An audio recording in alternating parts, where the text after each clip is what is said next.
우리에게 주시는 말씀은 우리 야고보서 3장 13절부터 우리 4장 12절까지의 말씀입니다. 야고보서 3장 13절부터 우리 4장 12절까지 말씀을 저와 여러분이 한 절씩 교독하도록 하겠습니다. 제가 먼저 읽겠습니다. 너희 중에 지혜와 총명이 있는 자가 누구냐? 그는 선행으로 말미암아 지혜의 온유함으로 그 행함을 보일지니라. 그러나 너희 마음속에 독한 시기와 다툼이 있으면 자랑하지 말라. 진리를 거슬러 거짓말하지 말라. 이러한 지혜는 위로부터 내려온 것이 아니요 땅 위의 것이요 정욕의 것이요 귀신의 것이니 시기와 다툼이 있는 곳에는 혼란과 모든 악한 일이 있음이라. 오직 위로부터 난 지혜는 첫째 성결하고 다음에 화평하고 관용하고 양순하며 긍휼과 선한 열매가 가득하고 편견과 거짓이 없나니 화평하게 하는 자들은 화평으로 심어 의의 열매를 거두느니라. 너희 중에 싸움이 어디로부터 다툼이 어디로부터 나느냐? 너희 지체 중에서 싸우는 정욕으로부터 나는 것이 아니냐? 너희는 욕심을 내어도 얻지 못하여 살인하며 시기하여도 능히 취하지 못함으로 다투고 싸우는도다. 너희가 얻지 못함은 구하지 아니하기 때문이요 구하여도 받지 못함은 정욕으로 쓰려고 잘못 구하기 때문이라. 가늠한 여인들아, 세상과 벗된 것이 하나님과 원수됨을 알지 못하느냐? 그런즉 누구든지 세상과 벗이 되고자 하는 자는 스스로 하나님과 원수되는 것이니라. 너희는 하나님이 우리 속에 거하게 하신 성령이 시기하기까지 사모한다 하신 말씀을 헛된 줄로 생각하느냐? 그러나 더욱 큰 은혜를 주시나니 그러므로 일렀으되 하나님이 교만한 자를 물리치시고 겸손한 자에게 은혜를 주신다 하였느니라. 그런즉 너희는 하나님께 복종할지어다. 마귀를 대적하라. 그리하면 너희를 피하리라. 하나님을 가까이하라. 그리하면 너희를 가까이 하시리라. 죄인들아, 손을 깨끗이 하라. 두 마음을 품은 자들아, 마음을 성결하게 하라. 슬퍼하며 애통하며 울지어다. 너희 웃음을 애통으로 너희 즐거움을 근심으로 바꿀지어다. 주 앞에서 낮추라. 그리하면 주께서 너희를 높이시리라. 형제들아, 서로 비방하지 말라. 형제를 비방하는 자나 형제를 판단하는 자는 곧 율법을 비방하고 율법을 판단하는 것이라. 내가 만일 율법을 판단하면 율법의 준행자가 아니요 재판관이로다. 입법자와 재판관은 오직 한 분이시니 능히 구원하시며 멸하기도 하시느니라. 너는 누구이기에 이웃을 판단하느냐? 아멘. 오늘 이제 절반을 지났습니다. 이제 넷째 날인데요. 오늘도 이 아침 또 일어나는 것이 또 쉽지는 않으셨을 텐데 또 승리하셨습니다. 우리 옆에 계신 분들 한번 보시면서 우리 승리하셨습니다. 한번 같이 한번 얘기 나눠주시죠. 네, 승리하셨습니다. 또 오늘도 이렇게 함께 또 이 아침을 깨우고 예배할 수 있다라는 것이 참으로 큰 기쁨이고 또 감사입니다. 인내하다, 그리고 존중하다, 어제는 이제 조심하다라는 제목으로 또 하나님 말씀을 나눴습니다. 오늘은 이제 대적하다라는 제목으로 또 하나님 말씀을 함께 나누기를 원하는데요. 또 이 말씀을 잠깐 나누기에 앞서서 오늘은 이런 질문으로 한번 말씀을 시작하면 좋겠다 생각이 들었습니다.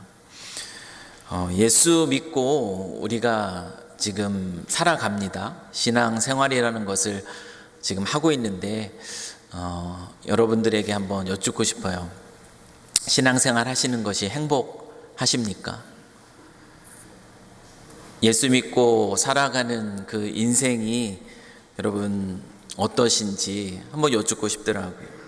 여러분이 가지고 있는 신앙 때문에, 여러분이 바라보고 있는 하나님 그분 때문에 또 오늘도 즐거움 속에서 신앙생활을 하고 계시는가? 한번 스스로에게 한번 대답해 보시면 좋을 것 같아요. 여러분, 오늘 이 새벽에 또 이 자리에 나올 때 여러분들은 어떤 마음으로 나오셨습니까? 내가 매일같이 나오지는 못하지만 그래도 1년에 한 번 이 고난주간이라는 특별한 날을 맞아서 잠이 많은 내가 또 이 잠을 깨우고 또 이 차가운 새벽 공기를 가르며 또 하나님 앞에 선다는 거, 하나님 제 모습 보시면서 꼭 괜찮지 않으십니까? 스스로 이제 뿌듯해하면서 그 하나님을 기대하는 마음으로 또 이 자리에 나오는 그런 작은 즐거움, 그 즐거움 속에 또 우리가 이곳에 나와서 예배를 드리고 있는가?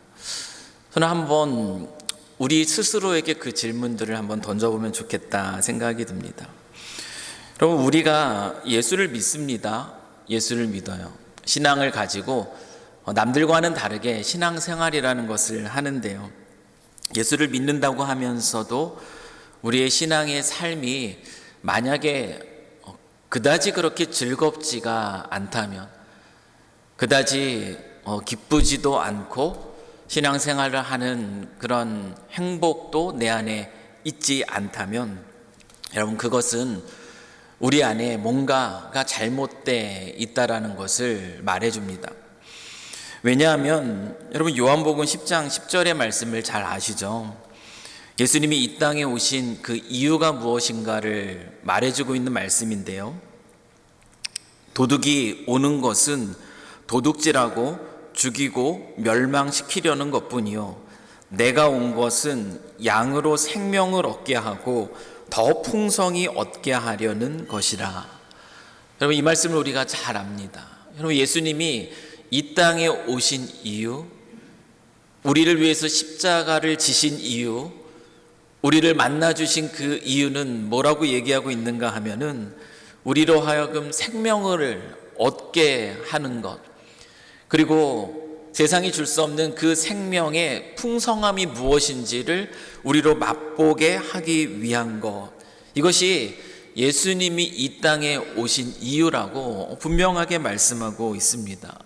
여러분, 그렇기 때문에 우리가 그리스도 예수를 믿는다면, 그 신앙 안에서 우리가 하나님을 예배하는 그 삶을 살아간다면 저희들의 삶은 어때야겠습니까?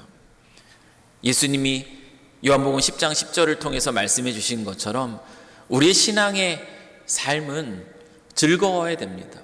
우리의 신앙의 삶은 행복해야 하는 것이에요.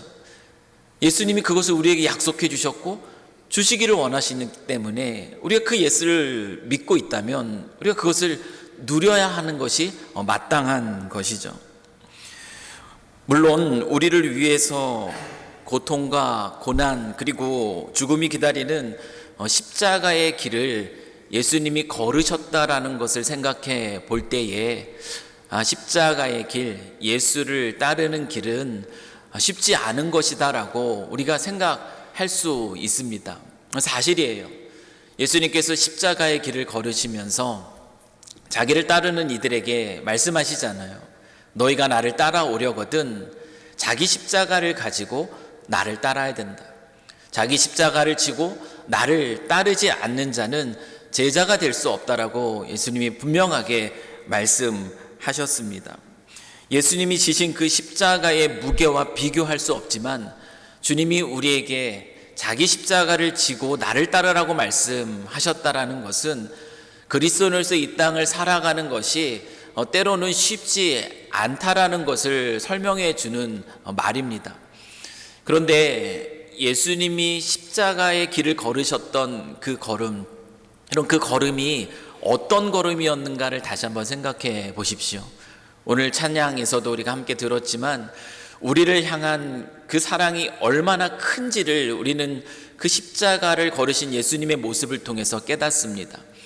그런데 예수님이 죽음이 기다리고 정말 큰 고통이 있는 그 십자가의 길을 걸으셨을 때 그 걸음이 단순히 고통을 참아내는 그런 두려움 속에 그 걸어갔던 그 걸음이었던가 한번 우리가 한번 돌아보면 좋겠다라는 것이에요. 예수님이 그런 십자가의 길을 걸으셨습니까? 그렇지 않습니다.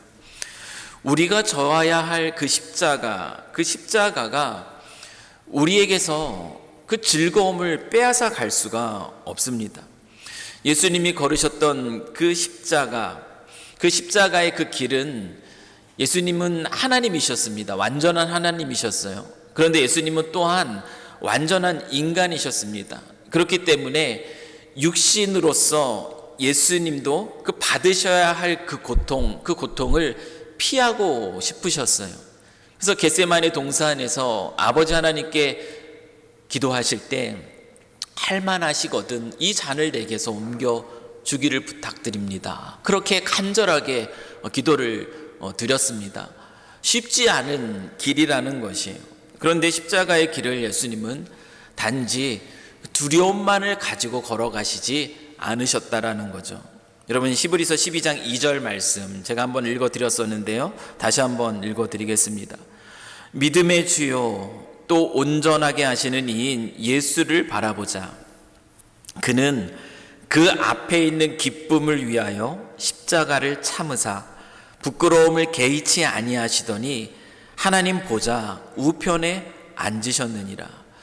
여러분, 예수님이 그 십자가의 길을 걸을 때 인내함으로 걸어가셨다라고 얘기합니다. 그런데 단순히 그 고통에 대한 두려움 속에서 걸어가지 않았다고 이 히브리 저자는 분명하게 이야기를 하고 있어요.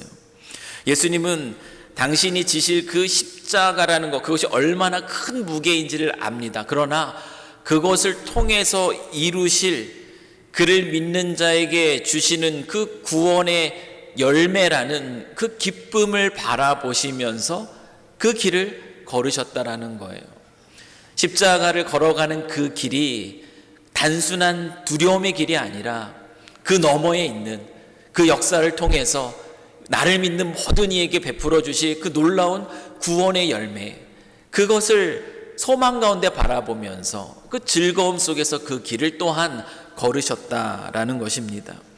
십자가의 길은 고통의 길이었습니다. 그러나 그 십자가의 길은 고통 너머에 맺힐 그 열매 때문에 소망의 길이었고, 그리고 즐거움의 그 기쁨의 길이었습니다.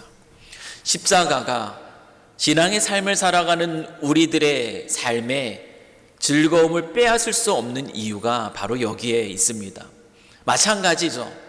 예수님이 우리에게도 이 자기의 십자가를 지고 그 길을 걸어가라 하셨을 때, 신앙의 삶을 살아가는 것이 때로는 어려움을 마주하기도 하지만 그 걸음이 결국은 무엇으로 끝나는 걸음이 되는가? 결국은 그 어려움 너머에 있는 소망 가운데 하나님을 바라보는 그 즐거움으로 걷게 되는 그 길이 될 거라는 것이 바로 예수님의 십자가를 통해서 우리가 알게 되는 사실입니다. 감당하기 어려운 여러 가지 시험이 있는 상황 속에서도 그리스도인은 우리 신앙이 되시는 그 하나님, 그 하나님께 소망을 두고 그 하나님이 주시는 그 소망 안에서 즐거워할 수가 있습니다. 우리의 신앙생활이 기쁠 수밖에 없는 이유인 것이에요. 그 하나님의 사랑 안에서 비록 어려움 가운데 있을지라도 그분이 주시는 위로를 맛보면서 그분 안에 있는 것이 또한 큰 하나님을 누림이 되는 것이죠. 그 하나님이 우리에게 주신 변함없으신 그 약속의 말씀을 또 바라볼 때는 그 걸음이 더욱더 힘이 있는 그런 걸음이 되는 것입니다. 그리스도인의 신앙생활의 즐거움, 그 즐거움을 빼앗을 수 있는 것은 아무것도 없다라는 것이에요. 다시 말하면 우리가 예수를 믿는 믿음 안에서 걸어가는 이 신앙의 삶은 무엇이 되어야 되는가? 우리 신앙의 삶은 주 안에서 즐거움으로 가득해야 된다라는 거예요.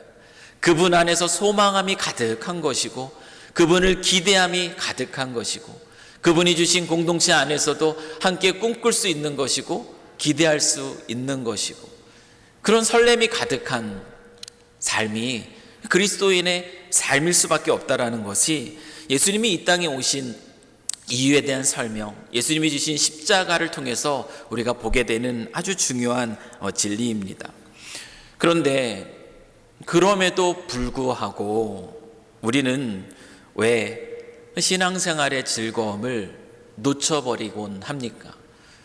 마땅히 누려야 할 그 즐거움을 빼앗긴 신앙의 삶, 몸이 건조하고 때로는 너무나 힘겹고 전혀 즐겁지도 않고 행복하지도 않은 그런 신앙의 삶을 우리는 왜 때로 그 길을 우리는 걸어가게 될까요?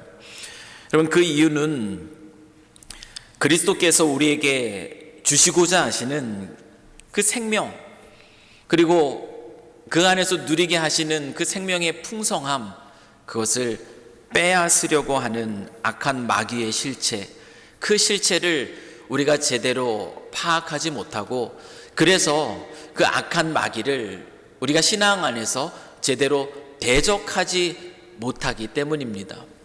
그것을 우리가 대적하지 못할 때 우리의 신앙의 즐거움들은 빼앗길 수밖에 없는 것이에요. 예수님 말씀하셨잖아요. 내가 온 것은 양으로 생명을 얻게 하고 그것을 더 풍성히 누리게 하는 것이다. 그런데 반대로 도둑이 오는 것은 무엇이라고 합니까? 우리를 빼앗으려는 것이, 우리의 것을 빼앗으려는 것이고 우리로 하여금 망하게 하려는 것이 바로 도둑이 온 목적입니다. 결국엔 우리가 신앙의 즐거움을 빼앗기고 있다는 것은 우리가 대적해야 될 그 악한 마귀를 대적하지 못하고 있다는 것을 보여주는 거죠. 여러분, 베드로는 베드로전서 5장 8절에서 오늘날 우리가 살아가는 이 땅에서의 모습이 어떤 모습일지를 이렇게 얘기합니다. 근신하라, 깨어라, 너희 대적 마귀가 우는 사자같이 두루다니며 삼킬 자를 찾나니. 여러분, 마귀는 하나님의 사람들이, 저와 여러분들이 그리스도 안에서 즐거워하는 그 모습을 견딜 수가 없습니다. 그 꼴을 보지 못하는 존재가 바로 마귀예요. 그리스도 안에서 우리가 기뻐하고, 그리스도 안에서 우리가 소망을 품고, 그리스도 안에서 우리가 즐거워하고, 그리스도 안에서 꿈꾸는 그런 모습, 악한 마귀는 우리 안에 그런 모습을 견딜 수가 없어 합니다. 그래서 두루 다닙니다. 오늘도 두루 다니면서 혹시 삼킬 자가 있는가? 그 믿음의 삶으로부터 그들이 누리는 것들을 어떻게 하면 내가 빼앗을 수 있을까? 마귀는 그렇게 지금도 우는 사자같이 그 배고픔 가지고 그렇게 우리를 살핀다라고 얘기하고 있습니다.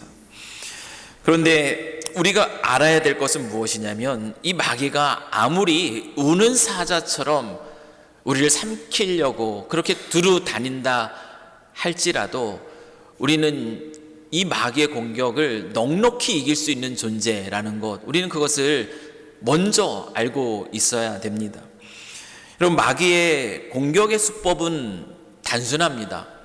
그 수법은 늘 같아요. 요한일서 우리 2장 16절은 마귀가 어떻게 우리를 공격하는지 세 가지를 가지고 설명합니다. 이는 세상에 있는 모든 것이 육신의 정욕과 안목의 정욕과 이생의 자랑이니 다 아버지께로부터 온 것이 아니요 세상으로부터 온 것이다. 세상으로부터 왔다라는 것은 그 세상을 다스리는 악한 영적인 세력인 마귀로부터 왔다라는 것을 얘기하는데요. 육신의 정욕, 안목의 정욕, 이생의 자랑, 이 세 가지, 마귀의 공격은 이 세 가지를 벗어나지 않습니다. 여러분, 예수님이 십자가의 길을 우리를 위해서 걷기 위해서 이 땅에 오셨습니다. 그리고 공적인 그 사역, 공적인 그 생애를 시작하실 때에 예수님은 먼저 마귀에게 광야에서 시험을 받으시는 일들이 있었어요. 우리가 그것을 다 압니다. 세 가지 시험을 받게 되는데, 그때 마귀가 예수님을 시험했던 그 세 가지도 방금 읽었던 이 육신의 정욕과 안목의 정욕과 이생의 자랑, 그 카테고리 안에 다 포함이 됩니다. 첫 번째, 마귀는 예수님을 어떻게 시험합니까? 금식 가운데 계셨던 그 예수님, 돌을 떡으로 만들라라는 그 시험을 하죠. 육신의 그 욕망, 그 욕망을 자극하는 그 시험을 합니다. 두 번째로 마귀는 어떤 시험을 합니까? 성전 꼭대기에서 뛰어내려 보라 라고 얘기합니다. 아마 천사들이 너를 받들 것이다 라고 얘기하면서 너의 능력을 한번 보여줘 봐라 얘기합니다. 무엇으로 시험하는가? 자랑거리죠. 이생의 자랑이 여기에 해당이 됩니다. 그리고 세 번째로 마귀는 어떤 시험을 합니까? 높은 산으로 데리고 가서 천하 만국을 보여주고 그 안에 있는 그 모든 영광스러운 것들을 보여줍니다. 안목의 적용이에요. 나에게 절하면 이 모든 것을, 이 좋아 보이는 모든 것을 다 너에게 주겠다. 마귀가 우리에게 주는 이 시험은 이 세 가지 영역을 크게 벗어나지 않는다라는 것이에요. 마귀는 그렇게 우리를 미혹합니다. 이생의 자랑으로 자기를 자랑하게 만드는 것이에요. 그래서 스스로를 높아지게 합니다. 그래서 우리가 이와 같은 것에 미혹되었을 때 나타나는 모습이 어떤 모습인가? 오늘 야고보서에서 무엇을 얘기합니까? 여러분, 사탄이 아담과 하와를 미혹했을 때 그들에게 어떤 마음을 주었죠? 죄는 그들의 마음을 높아지게 만들었습니다. 교만하게 만들었어요. 하나님의 자리를 차지하고 싶어하는 그 마음을 갖게 했습니다. 여러분, 교만의 결과는 스스로가 하나님의 자리에 앉은 것이라고 얘기를 하고 있습니다. 그래서 결국 무엇으로 나타나는가? 오늘 4장 11, 12절 말씀을 보면은 사람을 판단하고 사람을 비방하는 것으로 나타나요. 스스로 높아졌기 때문에 그렇습니다. 스스로 높아졌기에 그런 율법의 준행자가 아니라 율법의 판단자가 되어서 다른 이들을 판단하고 다른 이들을 비방하는 모습으로 나타난다라고 얘기하는 것이에요. 두 번째, 또한 마귀는 육신의 정욕, 우리 안에 있는 자기를 사랑하는 자기 중심성을 끊임없이 부추깁니다. 육신의 정욕이에요. 육신의 정욕으로 우리를 부추기는 거예요. 그 부추김을 통해서 어떤 마음이 우리 가운데 생기게 됩니까? 자기중심성이 커지는 거예요. 내 안의 자기중심성, 자기를 사랑하는 마음이, 내가 다 옳은 겁니다. 내가 중요한 것이에요. 나한테 그렇게 하면 안 되는 것입니다. 이런 마음, 이런 정욕으로 우리를 부추기게 되는 거죠. 그러면 이 자기중심성이라는 것이 어떤 모습으로 드러나는가 하면 야고보서 3장 오늘 14절 말씀 보십시오. 공동체 안에서 시기와 다툼으로 드러날 수밖에 없습니다. 나 중심적인 그런 사고 안에서는 다른 이들을 참아볼 수가 없고요. 그리고 그 관계 안에서 다툼이 일어날 수밖에 없는 것이에요. 여러분, 이러다 보면 우리의 마음에 어떤 마음이 들어가겠습니까? 못마땅하니 사람이 싫어질 수밖에 없습니다. 우리 신앙생활이 즐겁지 않은 아마 대표적인 이유가 여기에 있지 않을까요? 하나님 때문이 아니라 어떤 사람 때문입니다. 그래서 내가 신앙의 생활이 재미가 없습니다. 행복하지 않습니다. 우리의 마음에 그런 마음이 심겨진다라는 거죠. 그리고 또한 마귀는 우리로 하여금 세상이 좋아 보이는 것들, 세상에 있는 좋아 보이는 것들, 그런 것들을 사랑하게 만들어 우리로 하여금 세상에 벗이 되게 하는 것이에요. 안목의 적용으로 우리를 미혹합니다. 세상의 것들을 사랑하게 되고 세상의 것들을 즐기기 시작하면 영적인 것들에 대한 흥미를 잃어버리죠. 예배하는 즐거움이 없습니다. 신앙의 삶의 즐거움을 빼앗겨 버릴 수밖에 없는 것이죠. 세상의 친구가 되어버릴 때 신앙생활이 무슨 의미가 있습니까? 그냥 하나의 형식이 되어버릴 수밖에 없습니다. 우리 안에 있는 이 육신의 정욕, 그리고 이생의 자랑으로 누군가를 판단하고 누군가의 관계에 그런 다툼과 시기가 일어나 사람들이 힘들어지기 시작하면 여러분, 우리 신앙생활에 무슨 즐거움이 있겠습니까? 사랑하는 성도 여러분, 혹시 우리의 신앙생활, 이 신앙생활에 문제가 생긴다면 여러분, 그것은 예수께서 우리에게 약속해 주신 그 영생의 즐거움들을 빼앗기게 되는 것인데요, 여러분, 그 모습은 어떤 모습이냐면, 그 이유는 무엇이냐면, 그것은 우리가 마주한 어려움의 환경 때문도 아니에요. 우리가 그 신앙의 즐거움들을 빼앗긴다면은 또한 내 앞에 견디기 어려운 어떤 다른 그 사람 때문도 아닙니다. 우리는 우리의 신앙의 즐거움을 빼앗게 되는 이유가 무엇인지를 분명하게 알아야 되는데, 여러분, 에베소서 6장 12절은 우리에게 그 사실을 가르쳐 줍니다. 사도 바울은요, 이 땅을 살아가면서 우리의 그리스도 안에서의 즐거움을 빼앗아가는 그 주체가 누구인지를, 그래서 우리의 싸움의 대상이 누구인지를 분명하게 얘기해요. 이렇게 얘기합니다. 우리의 씨름은, 우리의 싸움이죠, 우리의 씨름은 혈과 육을 상대하는 것이 아니요, 통치자들과 권세들과 이 어둠의 세상 주관자들과 하늘에 있는 악의 영들을 상대함이라.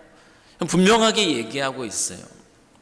우리의 상대는 사람이 아니라는 거죠. 우리의 상대는 사람이 아니라 나의 마음을 미혹해 하여 흩뜨리는 악한 마귀라는 것, 우리가 싸워야 될 상대는 그 영적인 세력이라는 것을 잊지 말라. 엉뚱한 것으로 너의 마음을 계속 빼앗기지 말라라고 바울은 우리에게 가르쳐 주고 있습니다. 여러분, 우리 신앙의 생활의 그 즐거움들, 주님이 우리에게 약속하신 그 생명의 풍성함을 지금 우리가 빼앗긴 채 신앙생활하고 있다면 우리가 대적해야 될 것은, 다시 말씀드리지만, 사람도 아니고 우리가 마주한 환경도 아니에요.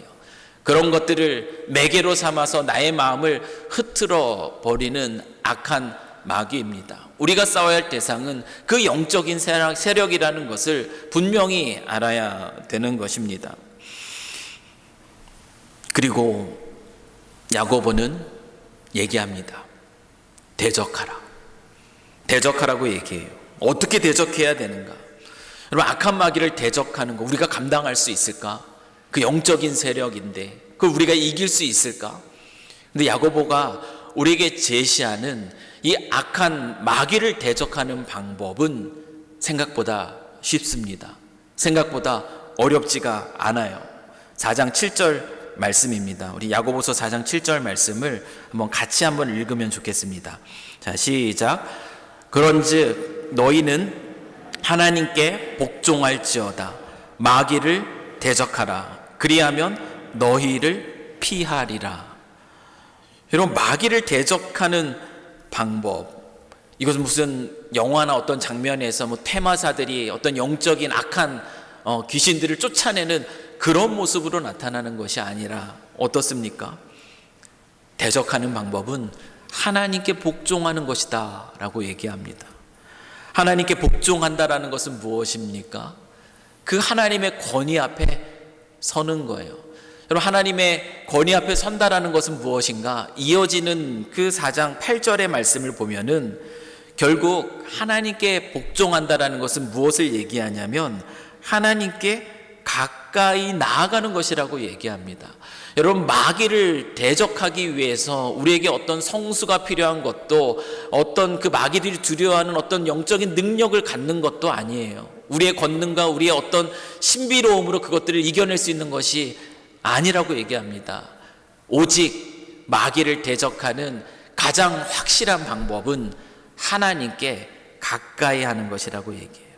하나님께 가까이 하라. 여러분, 하나님 가까이 하는 것이 무엇입니까? 하나님 가까이 하는 것은 하나님의 임재 안에 머무는 겁니다. 지금도 나와 함께 계시는 그 하나님을 바라보는 거예요. 그 하나님을 의식하는 겁니다. 그리고 그분 안에서 그분이 주시는 말씀 앞에 귀를 기울이는 것이고, 그리고 그분께 나의 마음을 고백하며 하나님과의 친밀한 사귐을 갖는 것입니다. 여러분, 하나님께 가까이 하는 것, 여러분, 이것이 마귀를 대적하는 아주 효과적인 방법이라는 것을 이 야고보는 우리에게 들려주고 있습니다. 하나님께 가까이 하라. 그러면 하나님이 우리에게 더 가까이 오신다라고 얘기합니다. 여러분, 하나님이 가까이 오시면 그럼 우리의 마음은 무엇으로 채워지겠습니까? 하나님과의 친밀한 교제 속에 하나님의 그 임재를 누리게 될 때 우리에게 부어지는 것은 위로부터 오는 지혜예요. 3장 후반절에 말씀하고 있는 위로부터 오는 지혜입니다. 우리의 마음을 사로잡았던, 마귀가 미혹해서 우리의 마음에 부어주었던 그 땅의 것, 그 마귀의 것들이 흘러나가는 거예요. 무엇이 부어짐으로? 하늘의 것이, 위로부터 오는 지혜가 오므로 그런 것들은 빠져나가게 되죠. 여러분, 위로부터 오는 지혜가 무엇이라고 얘기합니까? 야고보서 3장 17절이에요. 첫째, 성결하고 우리의 마음을 하나님 앞에 거룩하게 해줍니다. 그 다음에 화평하고 하나님과의 관계가 회복이 되는 거죠. 하나님과의 관계의 회복은 결국 무엇을 말하냐면 다른 이들을 향한 시선이 달라진다는 걸 의미합니다. 관용하고 마음이 넉넉해지는 거죠. 양순하고 친절하게 행하고 긍휼히 여기고 그 안에 있는 하나님의 형상을 바라보면서 그를 존중히 여길 수 있게 되는 겁니다. 선한 열매가 맺히게 되고요. 악한 마귀가 주는 편견과 거짓의 마음들이 사라지게 됩니다. 그렇게 우리의 마음이 새로워지게 되면 우리의 신앙의 즐거움들은 다시 회복될 수밖에 없어요. 우리의 환경을 바라보는 것이 아니라, 내가 마주한 어떤 사람들을 바라보는 것이 아니라 위로부터 오는 지혜가 우리의 영혼을 이렇게 새롭게 하게 되면 우리는 그 하나님께 더 집중하게 되고요. 이미 마귀는 피한 상태입니다. 하나님을 바라보게 되면 그분이 주시는 영생, 그분이 주시는 영생의 즐거움이 무엇인지를 다시 누리게 되는 것이죠. 사랑하는 성도 여러분, 그리스도인의 삶은 한평생 이와 같은 선한 싸움을 사는 삶입니다. 여러분, 사도 바울이 자신의 죽음이 가까웠을 때 그 사랑하는 아들과 같은 제자 디모데에게 자신의 삶을 한 줄로 요약해서 말합니다. 뭐라고 얘기합니까? 나는 선한 싸움을 다 싸우고 달려갈 길을 마치고 믿음을 지켰다. 그러면 이것이면 충분한 것이에요.